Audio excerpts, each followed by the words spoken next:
전국은 마치 품꾼을 얻어 포도원에 들여보내려고 이른 아침에 나간 집주인과 같으니 그가 하루 한 데나리온씩 품꾼들과 약속하여 포도원에 들여보내고 또 제3시에 나가보니 장터에 놀고 서 있는 사람들이 또 있는지라. 그들에게 이르되 너희도 포도원에 들어가라. 내가 너희에게 상당하게 주리라 하니 그들이 가고 제6시와 제9시에 또 나가 그와 같이 하고 제11시에도 나가보니 서 있는 사람들이 또 있는지라. 이르되 너희는 어찌하여 종일토록 놀고 여기 서 있느냐. 이르되 우리를 품꾼으로 쓰는 이가 없음이니이다. 이르되 너희도 포도원에 들어가라 하니라. 저물매 포도원 주인이 청지기에게 이르되 품꾼들을 불러 나중 온 자로부터 시작하여 먼저 온 자까지 삭슬 주라 하니 제11시에 온 자들이 와서 한 데나리온씩을 받거늘 먼저 온 자들이 와서 더 받을 줄 알았더니 그들도 한 데나리온씩 받은지라. 받은 후 집주인을 원망하여 이르되 나중 온 이 사람들은 1시간밖에 일하지 아니하였거늘 그들을 종일 수고하며 더위를 견딘 우리와 같게 하였나이다. 주인이 그 중에 한 사람에게 대답하여 이르되 친구여 내가 내게 잘못한 것이 없노라. 내가 나와 한 데나리온의 약속을 하지 아니하였느냐. 내 것이나 가지고 가라. 나중 온 이 사람에게 너와 같이 주는 것이 내 뜻이니라. 내 것을 가지고 내 뜻대로 할 것이 아니냐. 내가 선함으로 내가 악하게 보느냐. 이와 같이 나중된 자로서 먼저 되고 먼저 된 자로서 나중되리라. 또 한 주간을 무사히 살아내게 하시고 주님을 예배하는 자리에 엎드리게 하시니 감사를 드립니다. 오늘 내게 주실 음성들을 내가 빠뜨리지 않고 잘 듣고 잘 기억하고 내 삶 속에서 풀어내게 하여 주시옵소서. 나의 힘이 부족하고 나의 지력이 부족하고 나의 의지가 부족합니다. 주님께서 역사하여 주시옵소서. 감사를 드리며 예수님 이름으로 기도합니다. 아멘. 2020년 마지막 주일입니다. 이렇게 코로나 때문에 또 오후 예배가 없다 보니까 오늘 또 마지막 예배예요. 마지막 주일 마지막 예배. 그리고 이제 다음 주간에 송구영신 예배.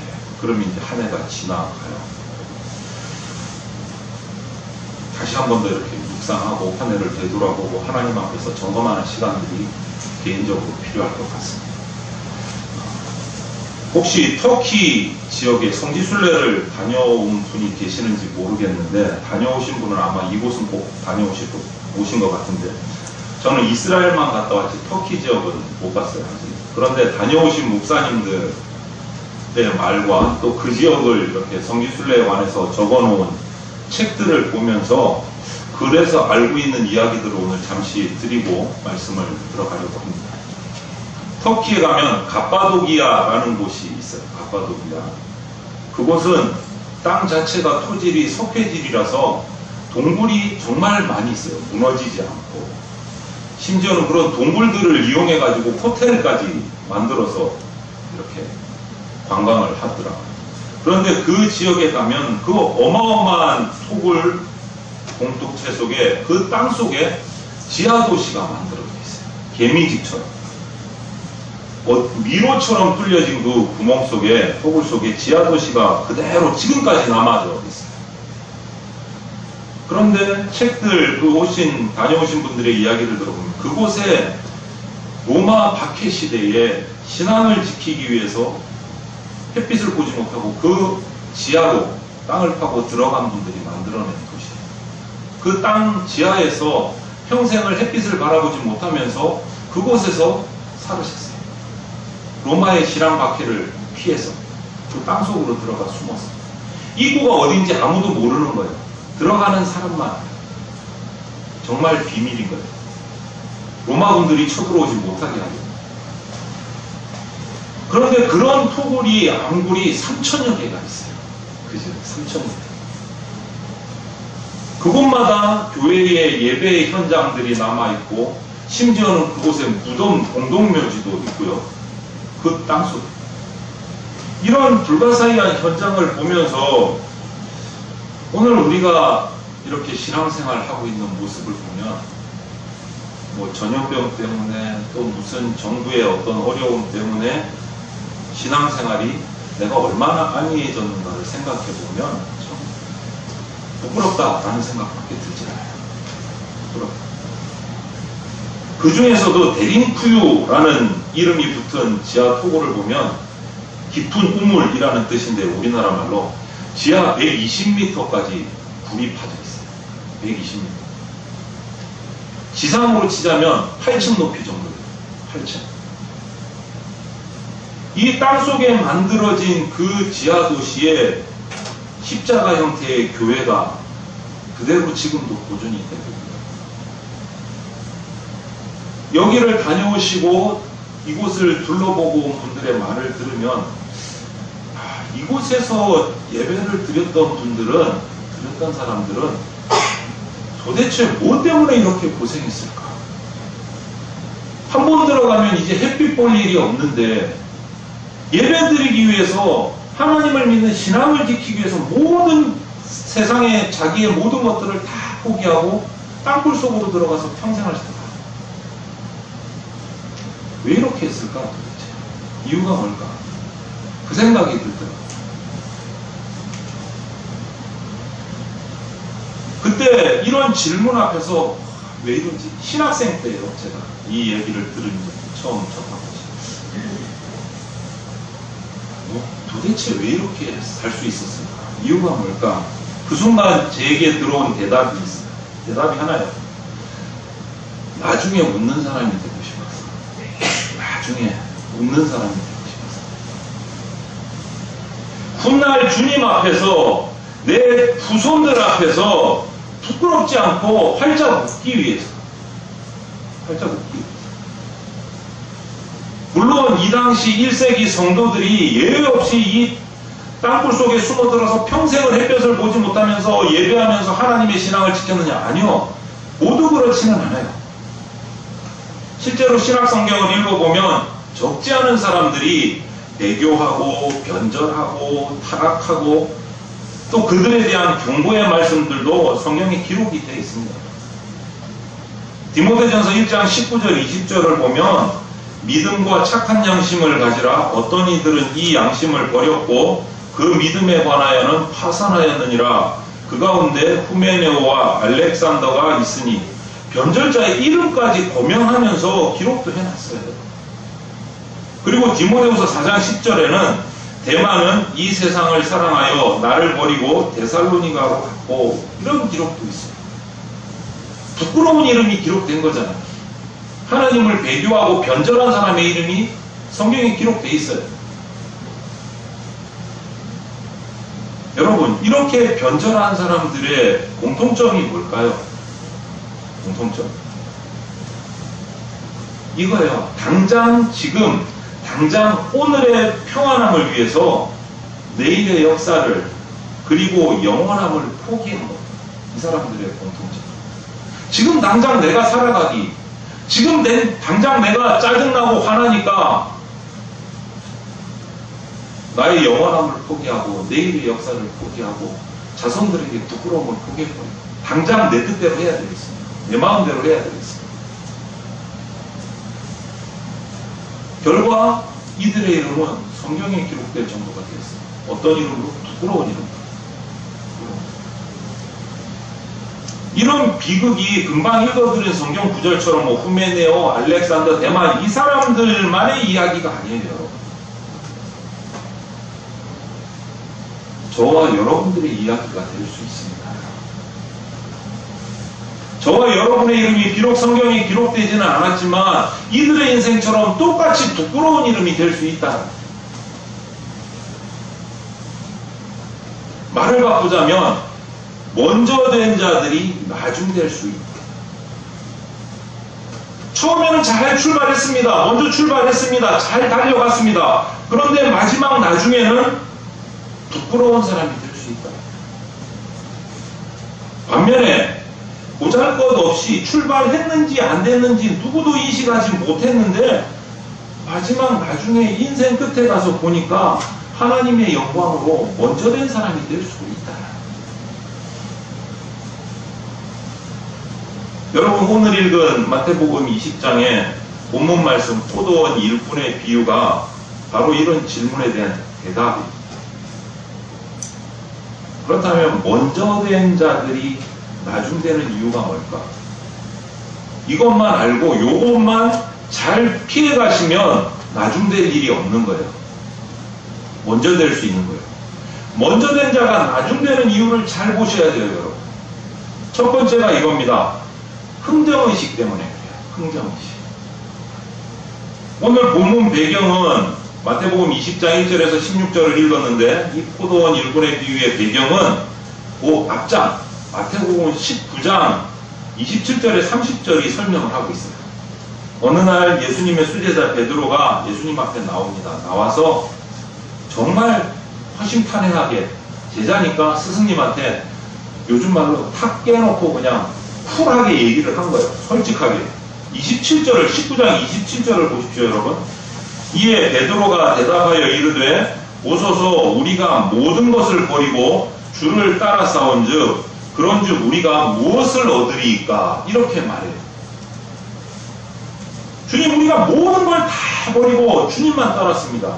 그러면 우리가 무엇을 얻겠습니까? 많이 읽으신 구절이죠, 여러분. 이게 바로 흥정의식 아니에요, 여러분? 이게 흥정하는, 예수님하고 흥정하는 거 아니에요, 지금 이거? 제 말이 틀립니까? 내 인생을 다 바쳤는데, 내 재산을 다 바쳤는데, 주님은 나 뭐 주실 거예요? 이거잖아요. 예수님하고 흥정하는 거죠.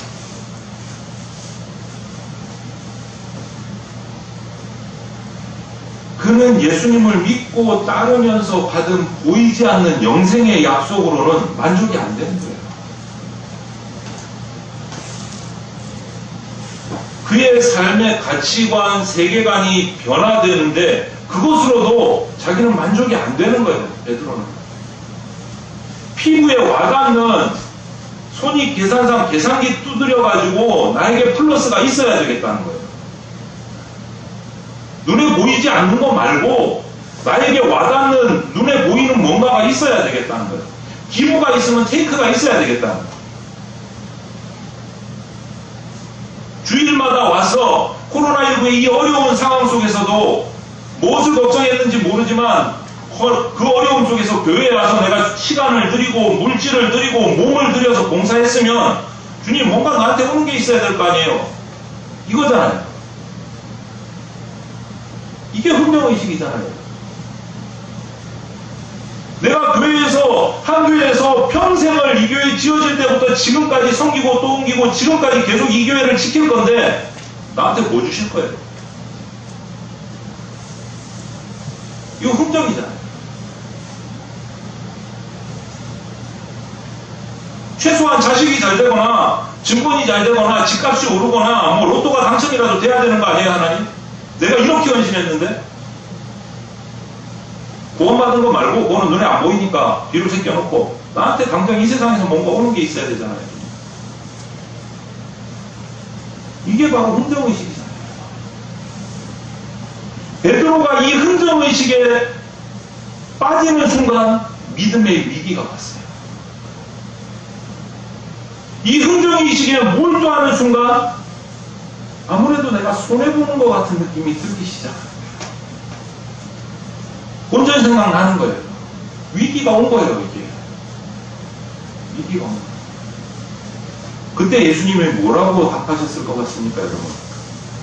19장 29절을 보십시오. 반드시 갑절로 갚아주신다고 말씀을 하셨습니다. 다만 이런 흥정의식을 가진 사람은 이제 나중된 자가 될 수밖에 없다. 이게 19장 30절 말씀이죠. 나중된 자가 된다. 먼저 된 자가 나중된 자가 된다. 그런데 이 19장 여기서 끝나지 않고 멈추지 않으시고 바로 20장으로 넘어가시면서 포도원 일꾼의 이야기를 하십니다. 이유가 뭘까요? 여러분 성경을 앞으로 읽으시면서 이런 마음을 가지고 읽으십시오. 창세기 1장 1절이 있고 창세기 1장 2절이 있는데 1장 1절은 1장 2절이 있기 때문에 있는 거예요. 1장 1절은 1장 2절을 위해서 있는 거예요. 허투루 툭툭툭 던지신 말이 없어요. 하나님의 말씀은. 창세기 1장이 있는 이유는 창세기 2장이 반드시 필요하기 때문에 먼저 1장을 두신 거예요. 마태복음 19장이 있는 이유는 마태복음 20장이 있고 마태복음 20장이 있는 이유는 19장을 연결하는 거예요. 반드시 이유가 있는 거예요. 19장에서 먼저 된 자가 나중 되리라 약속하시고 20장 시작하면서 포도나무 일꾼 얘기를 하셨어요. 그 이유가 뭘까? 엉뚱한 얘기 아니라는 거예요. 분명히 그 연결되는 부분이 있다. 먼저 이 20장에서 먼저 부름을 받아서 포도원의 일꾼으로 쓰임받은 자들에게는 한 가지 공통점이 있어요. 여러분 본문 읽으시면서 발견하셨는지 모르겠는데 3절을 보십시오. 23, 3절. 또 제3시에 나가보니 장터에 놀고 서 있는 사람들이 또 있는지라. 7절을 보십시오. 이르되 너희는 어찌하여 종일토록 놀고 서 있느냐. 여기 어떤 단어가 반복이 됩니까? 놀고 서 있다. 놀고 있다. 그들은 본래 부름받기 전에 인생을 낭비하면서 무의미하게 놀고 있던 사람들이에요. 그런데 예수님이 그런 사람들을 불러서 구원해 주셨어요. 이게 은혜잖아요, 여러분. 아무런 관계 없어요. 놀고 서 있는 사람을 그냥 불러다가 일꾼 삼아 주셨어요. 그게 은혜잖아요. 그게 은혜잖아요. 죄 사해 주시고 구원하신 것만 해도 감사한데 거기다 일꾼까지 만들어 주셨습니다. 이것 또한 은혜잖아요. 여러분 그래요. 우리는 이 하나님이 우리에게 베풀어 주신 이 은혜의 의식을 상실하면, 잃어버리면 흥정의식에 사로잡혀요. 베드로가 구원받은 그 감사를 잊는 순간 하나님 앞에 내가 모든 것을 드리고 주님을 쫓았는데 나는 무엇을 얻겠습니까? 흥정의식에 빠져요. 은혜를 잃어버리는 순간 흥정에 빠져요. 바로 그 순간 나는 나중된 자가 됩니다. 나중된 자가 됩니다. 흥정의식에 빠지십니다. 두 번째는 우리가 나중되는 이유 두 번째는 비교의식 때문에 그래요. 비교의식. 본문 11절 보면 오전 3시, 우리 시간으로 오전 9시에 6시, 우리 시간으로 정오 12시입니다. 그리고 9시, 오후 3시에 이때 부름받아서 일한 사람들의 원망이 나와요. 11절. 그들은 11시, 오후 5시에 와서 6시에 1시간만 일하고 싹쓸 받는 그 사람들하고 자기하고 똑같은 한 데나리온씩의 삭슬 받으니까 원망이 나와요. 원망. 오전 9시부터 6시까지 열심히 일했는데 한 데나리온. 오후 5시 가서 오후 6시까지 1시간 딸랑 일해놓고 또 한 데나리온. 불면 여러분 어때요? 공평하다고 생각하세요? 어떻게 생각하세요? 여러분도 이 일꾼처럼 원망이 터져 나오시나요?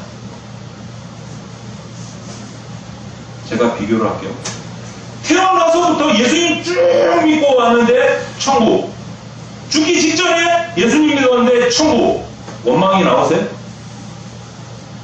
어떠세요? 원망하실 거예요, 하나님을? 그럼 나도 죽기 전에 1시간만 예수님 믿고 천국 가게 해주시지. 평생을 힘들게 예배드리게 하고 고작 천국 이러실 거예요?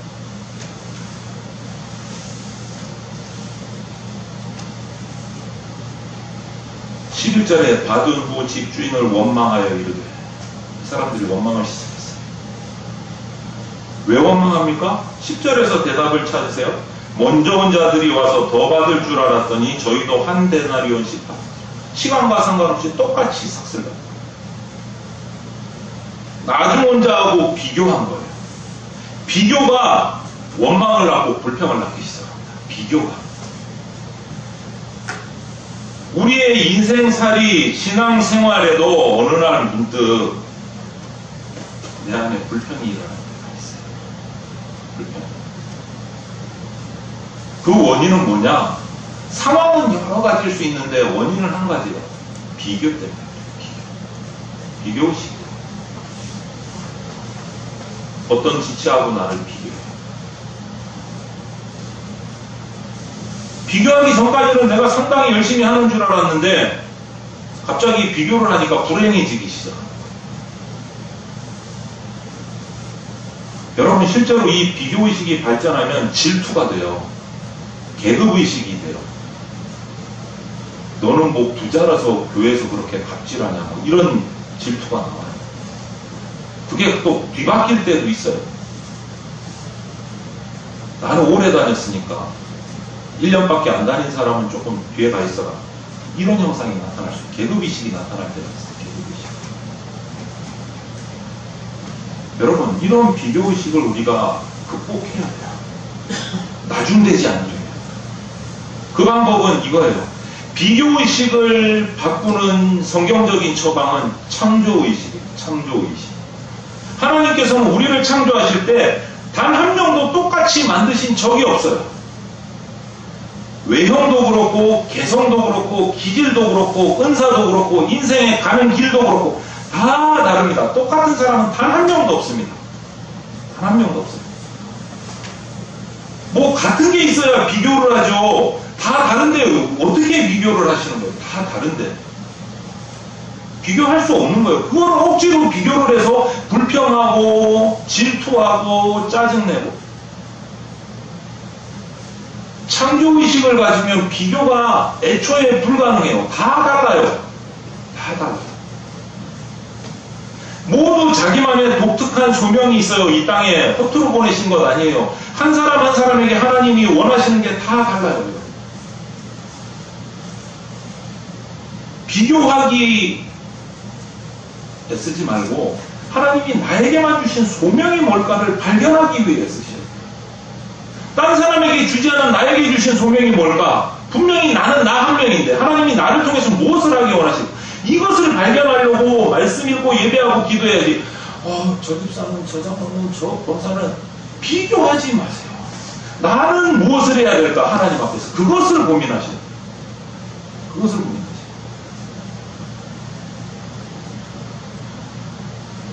우리 모두가 하나님이 주신 은사 안에서 은사대로 각자의 다른 색깔의 인생을 살아갈 때 컬러풀한 인생이 되는 거예요. 아름다운 인생이 되는 거예요. 그런데 오늘날 현대인의 불행, 특히 우리 대한민국인 것 같아요. 대한민국의 불행이 어디서 오는 줄 압니까?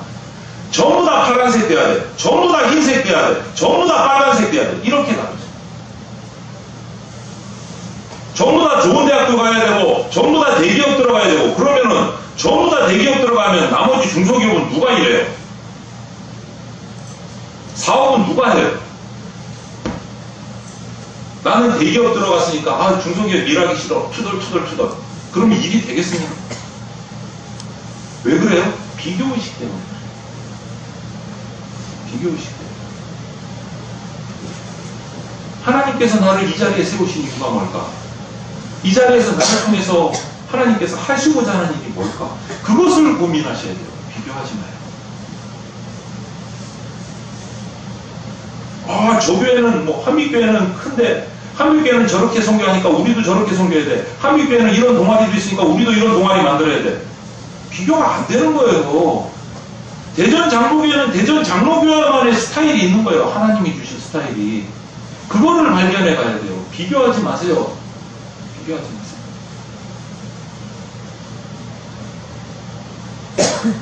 비교의식의 노예가 되면 우리는 이미 나중된 자가 되는 거예요. 마지막으로 한 가지 더, 우리가 나중되는 자가 되지 않으려면 공로의식을 버려야 돼요. 공로의식. 오늘 10절에 먼저 온 자들이 더 받을 것을 기대한 이유가 뭘까요, 여러분? 왜 더 안 준다고 원망했죠? 먼저 온 사람들이, 오전부터 일한 사람들이 왜 안 준다고, 더 안 준다고, 왜 삭시간 일한 사람보다 내가 더 많은 일을 해서 공로 세웠다는 거예요. 포도원에 공로가 있다는 거예요. 난 하루 종일 일했으니까 공로가 있다는 거예요. 그러니까 따라서 나는 저 1시간 일한 일꾼보다 나는 포도원에 더 많은 공로를 가지고 있으니까 더 많이 받아야 된다. 이게 뭐예요? 공로의식. 여러분, 우리가 이 공로의식에 사로잡히는 순간 우리에게 찾아오는 사탄이 있어요. 귀신이 있어요. 뭔 줄 아세요? 섭섭귀신이 들어와요. 섭섭귀신. 섭섭한 거예요. 내가 이 집안에서, 이 직장에서, 혹은 이 교회에서 이만큼 공로를 세웠는데 알아주지 않는다. 섭섭한 거예요. 1년 우리 교회 나온 사람하고 나하고 어떻게 비교를 같이 하냐? 섭섭하다는 거예요. 그 속에 뭐가 들어있어요? 공로의식. 이 섭섭귀신이 들어오면 이때부터 우리는 섬김의 기쁨이 사라져요. 신앙생활의 감격이요? 사라져요. 없어요. 우리는 이 공로의식을 극복해야 돼요. 그래야 나중되지 않을 수 있어요. 그러면 극복하는 방법이 뭘까요, 여러분? 공로의식을 극복하는 방법. 우리의 출발점을 잊지 않는 거예요. 출발점. 저와 여러분들의 출발점. 사무엘하 7장 18절에 보면 이렇게 기록되어 있습니다, 여러분. 다윗 왕이 여호와 앞에 들어가 앉아서 이르되 주 여호와여 나는 누구이오며 내 집은 무엇이기에 나를 여기까지 이르게 하셨나이까. 이런 말씀이 있어요. 우리의 출발점이 어디입니까, 여러분? 오늘 본문으로 돌아갈게요. 3절에 뭐가 있어요? 뭐라고 돼 있어요? 출발점이 뭐예요? 이 포도원 일꾼들의 출발점이 장터에서 놀던 자, 일이 없어갖고 그냥 장터에서 놀던 사람들이 이 사람들의 출발점이에요. 아침 9시부터 일한 사람이나 오후 3시부터 일한 사람이나 오후 5시부터 일한 사람이나 이 사람들의 출발점이 어디예요? 장터에서 일 없이 놀던 사람. 그런 사람이 순전히 은혜로 구원받은 거잖아요. 포도원 주인의 은혜로 일꾼돼서 지금 일할 수 있게 된 거잖아요. 놀지 않고 일할 수 있게 된 거잖아요. 그 갚을 수 없는 은혜에 빚진 사람들이에요. 이 사람들은 놀던 사람이 일꾼이 됐어요. 직업을 가졌어요. 저는 공로의식을 극복하는 유일한 처방이 이거라고 생각합니다. 빚진 자 의식. 빚진 자 의식. 바울은 로마서 1장 14절에서 이렇게 말합니다. 내가 빚진 자라고 말합니다. 헬라인이나 야만인이나 지혜 있는 자나 어리석은 자에게 다 내가 빚진 자다. 대사도 바울이, 하나님의 어마어마한 일꾼 바울이 이방인, 헬라인, 야만인, 지혜 있는 사람, 어리석은 사람, 자기보다 못한 모든 사람들에게서 나는 빚진 사람이다.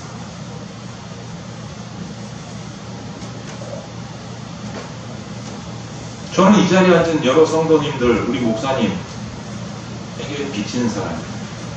여러분의 부르심과 요청이 없었으면 저는 이 자리에 서 있지 못해요. 말씀을 전할 자리를 찾지도 못해요. 이 자리에서. 빚진 자예요. 우리는 서로에게 빚진 자고 하나님의 은혜에 빚진 자예요.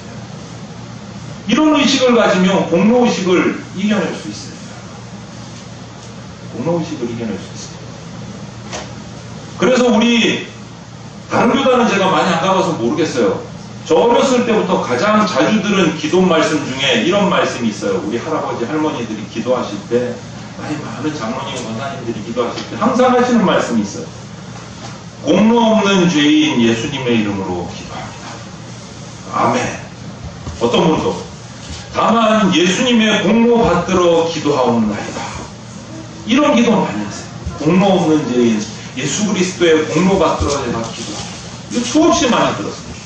십자가에서 자신을 내어주신 주님, 목숨을 내어주신 주님, 구원의 주님을 우리에게 증거하기 위해서 생명을 버린 우리 선배들의 이런 모습들을 기억하면 여러분, 우리는 빚진 자예요. 공로 있는 자가 아니에요. 빚진 자예요. 빚진 자. 이 빚진 자 의식이 있으면 겸손해질 수 있어요. 상대방의 어떤 잘못이나 실수를 보면서 감싸줄 수 있어요. 왜? 나도 빚졌는데 용서해 줄 수 있는 거야.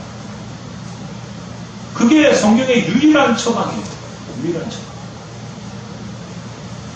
하나님이 사랑하는 성도 여러분, 구원은 값없이 주어진 우리에게 주어진 선물이에요. 그렇다 해서 내가 값을 치르지 않았을 뿐이지, 나를 구원하기 위해서, 먼저 나에게 전달되기 위해서 수많은 순교자의 피가 이 책에 스며 있습니다. 나에게 전달되기 위해서.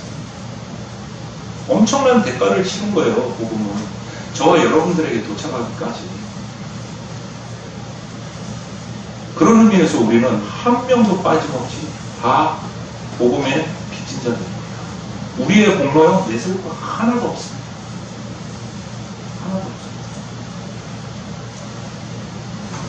갚을 수 없는 은혜의 빚진 자예요. 어떤 목사님, 장로님들이 총회나 노회 이렇게 가면 저보고 그렇게 막 그래요. 정 목사는 좋겠다. 뭐가요? 갑자기 정 목사는 왜요? 아니 쫄다고 목사 이 쫄병이 뭐가 좋으세요? 아니야. 왜요? 너는 재건교회에서 성골이잖아. 뭔 성골이요? 성골이 뭔데요? 무슨 소리 하시는 거예요? 왜 계급이에요? 그랬더니 야 할머니 할아버지 재건교회 초창기 들어왔지.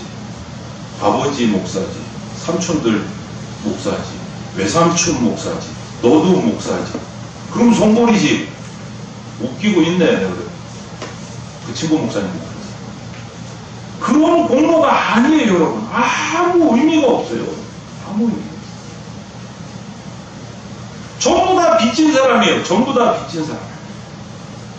우리 가족이 전부 믿든 나 혼자 힘들게 믿든 전부 다 복음에 빚진 자고 전부 다 동등한 사람. 전부 다 동등한. 이 빚진 자 의식이 우리 가운데 자리 잡으면 우리는 방종할 수 없어요. 교만할 수 없어요. 내가 갑질할 수도 없어요. 오로지 감사하고 오로지 겸손하고 오로지 용서할 수밖에 없는 거예요. 왜? 서로 빚졌으니까 너도 실수할 수 있고 나도 실수할 수 있고 너도 도와줄 수 있고 나도 도와줄 수 있고 그것이 섬김이잖아요. 그것이 섬김이잖아요. 만일 우리가 이런 빚진 자 의식을 잃어버리게 되면 우리는 여러분 먼저 된 자로 나중되리라 라는 이 예수님의 책망을 피할 수가 없어요.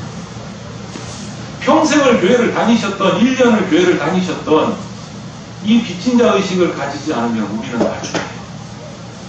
나중돼요. 두려운 말씀이에요. 두려운 말씀.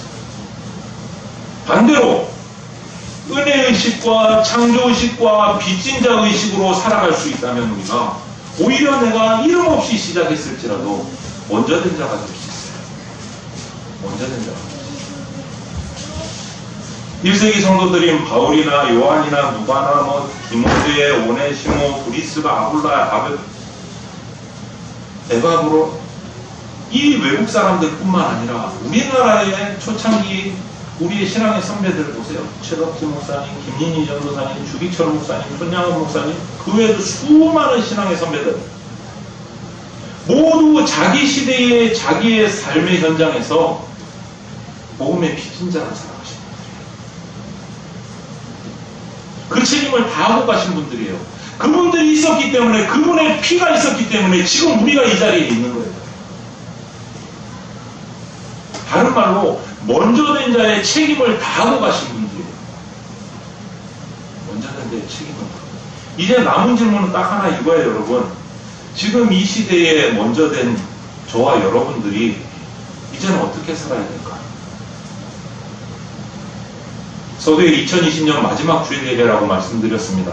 여러분, 2020년 어떻게 살아오셨습니까? 먼저 된 자로 복음의 빚진 자로 살아오셨습니까? 은혜의 빚진 자로 살아오셨습니까? 아니면 흥정의식을 가지고 비교하면서 공로를 외치면서 살아오셨습니까? 한번 고민해 보세요. 자신을 살펴보세요. 내가 난데 하면서 살아오셨습니까? 그리고 다음 주면 새해가 오는데 2021년은 어떻게 살아가시려고 생각하고 계십니까? 어떻게든 복음의 빚을 갚으면서 사시겠습니까? 아니면 섭섭귀신에 사로잡혀서 그냥 안이하게 큰 소리만 치면서 살다가 먼저 됐는데도 나중되고 주님 앞에 부끄러운 모습으로 서시겠습니까? 오늘의 말씀을 우리가 잊지 마시기를 바랍니다. 은혜의식을 가지십시오. 창조의식을 가지십시오. 복음의 빚진 자의 의식을 가지셔서 이 땅에 살면서 그런 세상의 가치관을 경계하면서 멀리하면서 살아서 이 자리에 예배하는 우리 모두가 먼저 된 자의 사명을 다 감당해서 영원한 하늘나라의 복으로 만족하고 기뻐하면서 살아가는 모든 성도들이 되시기를 주님의 이름으로 축원을 드립니다. 함께 기도드리겠습니다. 사랑이 많으신 하나님 감사합니다. 한 해의 마지막 주일 예배를 드립니다. 한 해를 돌아보건대 내가 주님 앞에서 흥정하지 않았는지 참 걱정도 되고 부끄럽기도 하고 안타깝기도 합니다. 주님, 내가 교회 가운데서 공동체 가운데서 비교하면서 불평하고 시기하지 않았는지 주님 나를 살펴보는 시간이 있게 하여 주시옵소서. 또 공동체 가운데 나의 공로를 내세우며 내가 공동체를 흐트리지는 않았는지 주님 말씀 앞에서 살펴보게 하여 주시옵소서. 우리는 똑같이 죄 가운데 헤매던 놀던 자일 뿐입니다. 언제 부름받았든지 주님의 은혜로 부름받아서 복음의 빚진 자로 천국의 길을 가고 있는 똑같은 지체들임을 알고 우리가 감사함으로 주님 앞에 달려나가는 그러한 삶이 우리 가운데 펼쳐지게 하여 주시옵소서. 감사드리며 예수 그리스도 이름으로 기도합니다. 아멘. 주 예수 그리스도의 피 묻은 십자가 은혜와 독생자를 보내주신 하나님 아버지의 크신 사랑과 지금 이 순간에도 역사하고 계시는 성령님의 보호 인도하심이 한 해를 보내며 흥정의식, 비교의식, 공로의식에 사로잡혀서 살아온 삶을 돌아보며 회개하고 나의 주인 되신 예수 그리스도를 닮아가는 예수 그리스도의 제자가 되어서 은혜의식, 창조의식, 빚진 자의식의 삶으로 변화되어 가정과 나라와 열방을 변화시키고 하나님이 기뻐하시는 교회 공동체에 이룰 것을 결단하는 주의 백성들 머리 위에 영원토록 함께 있을지어다. 아멘.